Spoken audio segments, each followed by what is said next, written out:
recognized. Thank you, Madam Speaker. I rise to oppose the previous question so that we can immediately consider H.R. 1897, the REACT Act. It's urgent that we pass this critical and common sense legislation offered by my friend and colleague from Iowa, Ms. Miller Meeks. We all know that the crisis on our southern border is a national security crisis. My colleague, Ms. Miller Meeks, is a physician and I'm a pharmacist, so we totally understand.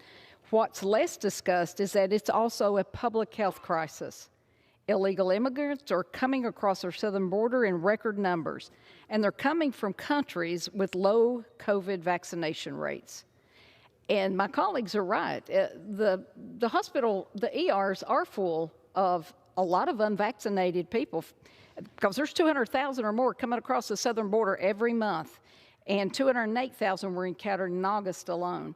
And the Biden administration is then transporting these illegal immigrants to communities all across our country, in most cases without the governor's approval, as is in Tennessee.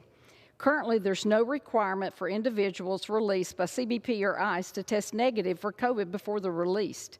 That means that any COVID-positive migrants released by the administration are spreading COVID throughout our communities.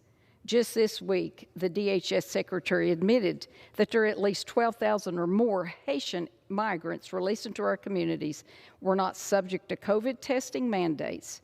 And I won't even talk about the non-SFE Afghanis.